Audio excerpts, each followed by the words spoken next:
Genesis 6. Then the people began to multiply on the earth, and daughters were born to them. The sons of God saw the beautiful woman and took any they wanted as their wives. Then the Lord said, "My spirit will not put up with humans for such a long time, for they are only mortal flesh. In the future, their normal lifespan will be no more than 120 years. In those days, and for some time after, giant Nephilites lived on the earth, for whenever the sons of God had intercourse with women, they gave birth to children who became the heroes and famous warriors of ancient times.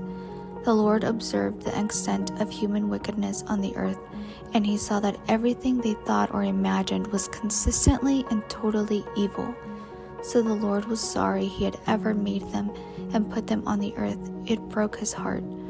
And the Lord said, "I will wipe this human race I have created from the face of the earth. Yes, and I will destroy every living thing, all the people, the large animals, the small animals that scurry along the ground, and even the birds of the sky. I am sorry I ever made them." But Noah found favor with the Lord. This is the account of Noah and his family. Noah was a righteous man, the only blameless person living on earth at the time, and he walked in close fellowship with God. Noah was the father of 3 sons, Shem, Ham, and Japheth. Now God saw that the earth had become corrupt and was filled with violence. God observed all this corruption in the world, for everyone on earth was corrupt. So God said to Noah, "I have decided to destroy all living creatures, for they have filled the earth with violence. Yes, I will wipe them all out along with the earth. Build a large boat from cypress wood, and waterproof it with tar, inside and out. Then construct decks and stalls throughout its interior. Make the boat 450 feet long, 75 feet wide, and 45 feet high. Leave an 18-inch opening below the roof all the way around the boat. Put the door on the side and build 3 decks inside the boat, lower, middle, and upper. Look, I'm about to cover the earth with a flood that will destroy every living thing that breathes. Everything on earth will die, but I will confirm my covenant with you.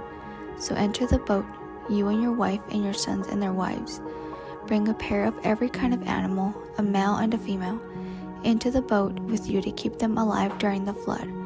Pairs of every kind of bird and every kind of animal, and every kind of small animal that scurries along the ground will come to you to be kept alive, and be sure to take on board enough food for your family and for all the animals."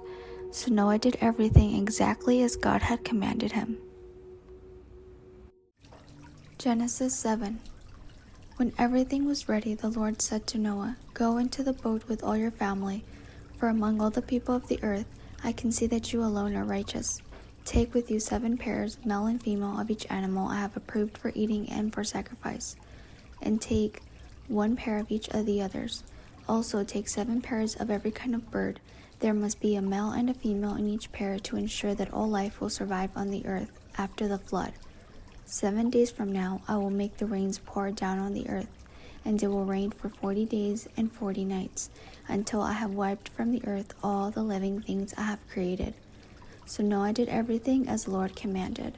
Noah was 600 years old when the flood covered the earth. He went on board the boat to escape the flood, he and his wife and his sons and their wives. With them were all the various kinds of animals, those approved for eating and for sacrifice, and those that were not, along with all the birds and the small animals that scurry along the ground. They entered the boat in pairs, male and female, just as God had commanded Noah. After 7 days, the waters of the flood came and covered the earth. When Noah was 600 years old, on the 17th day of the 2nd month, all the underground waters erupted from the earth, and the rain fell in mighty torrents from the sky. The rain continued to fall for 40 days and 40 nights. That very day, Noah had gone into the boat with his wife and his sons, Shem, Ham, and Japheth, and their wives. With them in the boat were pairs of every kind of animal, domestic and wild, large and small, along with the birds of every kind. 2 by 2 they came into the boat, representing every living thing that breathes. A male and female of each kind entered, just as God had commanded Noah. Then the Lord closed the door behind them. For 40 days the floodwaters grew deeper, covering the ground and lifting the boat high above the earth. As the waters rose higher and higher above the ground, the boat floated safely on the surface. Finally, the water covered even the highest mountains on the earth, rising more than 22 feet above the highest peaks. All the living things on earth died: birds, domestic animals, wild animals, small animals that scurry along the ground, and all the people. Everything that breathed and lived on dry land died. God wiped out every living thing on the earth: people, livestock, small animals that scurry along the ground, and the birds of the sky. All were destroyed. The only people who survived were Noah and those with him in the boat, and the flood waters covered the earth for 150 days. Genesis 8. But God remembered Noah and all the wild animals and livestock with him in the boat. He sent a wind to blow across the earth, and the flood waters began to recede. The underground waters stopped flowing, and the torrential rains from the sky were stopped. So the flood waters gradually receded from the earth. After 150 days, exactly 5 months from the time the flood began, the boat came to rest on the mountains of Ararat. 2.5 months later, as the waters continued to go down, other mountain peaks became visible. After another 40 days, Noah opened the window he had made in the boat and released a raven. The bird flew back and forth until the flood waters on the earth had dried up. He also released a dove to see if the water had receded and it could find dry ground. But the dove could not find no place to land because the water still covered the ground. So it returned to the boat, and Noah held out his hand and drew the dove back inside. After waiting another 7 days, Noah released the dove again. This time the dove returned to him in the evening with a fresh olive leaf in its beak. Then Noah knew that the flood waters were almost gone. He waited another 7 days and then released the dove again. This time it did not come back. Noah was now 601 years old. On the first day of the new year, 10.5 months after the flood began, the flood waters had almost dried up from the earth. Noah lifted back the covering of the boat and saw that the surface of the ground was drying. 2 more months went by, and at last the earth was dry. Then God said to Noah, "Leave the boat, all of you, you and your wife and your sons and their wives. Release all the animals, the birds, the livestock, and the small animals that scurry along the ground, so they can be fruitful and multiply throughout the earth." So Noah, his wife, and his sons and their wives left the boat, and all the large and small animals and birds came out of the boat pair by pair. Then Noah built an altar to the Lord, and there he sacrificed as burnt offerings the animals and birds that had been approved for that purpose. And the Lord was pleased with the aroma of the sacrifice and said to himself, "I will never again curse the ground because of the human race, even though everything they think or imagine is bent toward evil from childhood. I will never again destroy all living things. As long as the earth remains, there will be planting and harvest, cold and heat, summer and winter, day and night."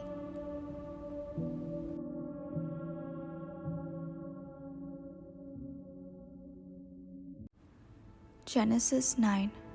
Then God blessed Noah and his sons and told them, "Be fruitful and multiply, fill the earth, all the animals of the earth, all the birds of the sky, all the small animals that scurry along the ground, and all the fish in the sea will look on you with fear and terror.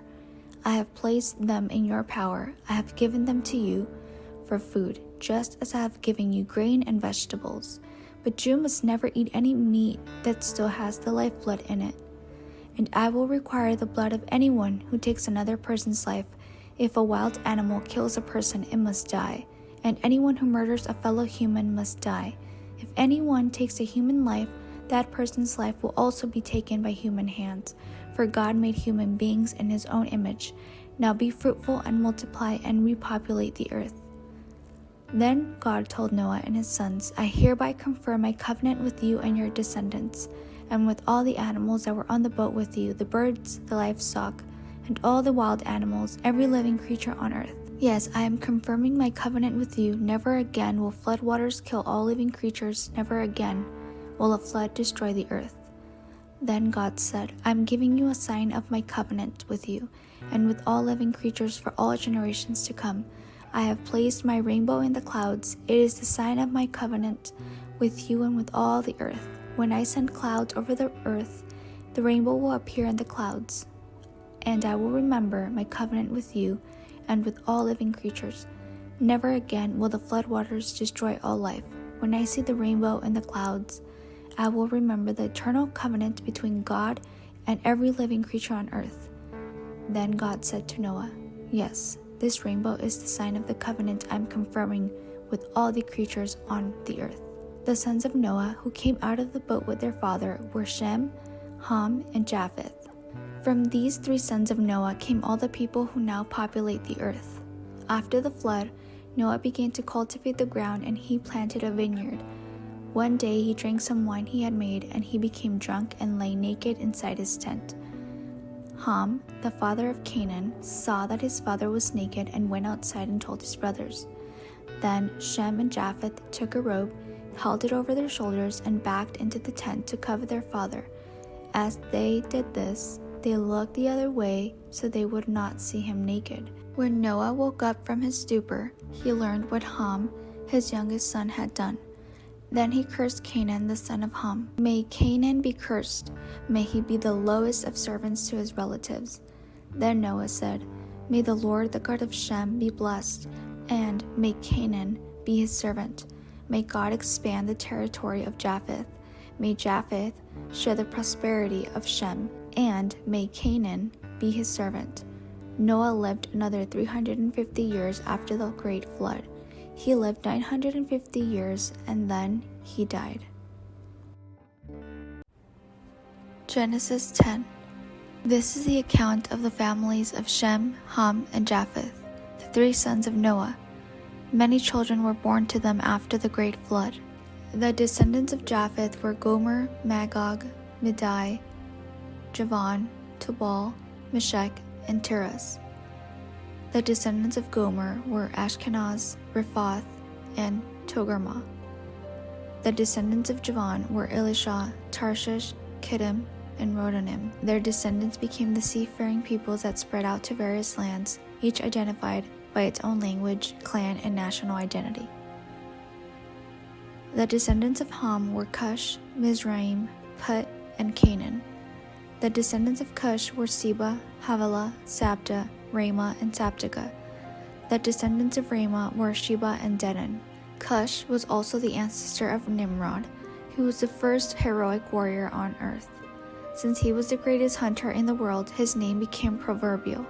People would say, This man is like Nimrod, the greatest hunter in the world, who built his kingdom in the land of Babylonia with the cities of Babylon, Erech, Akkad, and Calneh, from where he expanded his territory to Assyria, building the cities of Nineveh, Rehoboth-ir, Calah, and Rezin, the great city located between Nineveh and Calah. Mizraim was the ancestor of the Ludites, Anamites, Leabites, Naphtalites, Pathrusites, Casluhites, and the Caphtorites, from whom the Philistines came. Canaan's oldest son was Sidon, the ancestor of the Sidonians. Canaan was also the ancestor of the Hittites, Jebusites, Amorites, Girgashites, Hivites, Archites, Sinites, Arvadites, Zemarites, and Hamathites. The Canaanite clans eventually spread out, and the territory of Canaan extended from Sidon in the north to Gerar and Gaza in the south, and east as far as Sodom, Gomorrah, Admah, and Zeboim near Lasha. These were the descendants of Ham, identified by clan, language, territory, and national identity. Sons were also born to Shem, the older brother of Japheth. Shem was the ancestor of all the descendants of Eber. The descendants of Shem were Elam, Ashur, Arphaxad, Lud, and Aram. The descendants of Aram were Uz, Hul, Gether, and Mash. Arphaxad was the father of Shelah, and Shelah the father of Eber. Eber had 2 sons. The first was named Peleg, which means division, for during his lifetime the people of the world were divided into different language groups.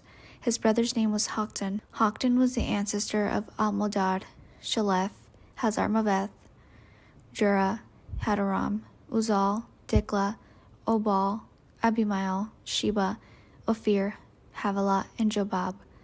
All these were descendants of Joktan. The territory they occupied extended from Mesha all the way to Sephar in the eastern mountains. These were the descendants of Shem, identified by clan, language, territory, and national identity. These are the clans that descended from Noah's sons, arranged by nation according to their lines of descent. All the nations of the earth descended from these clans after the great flood.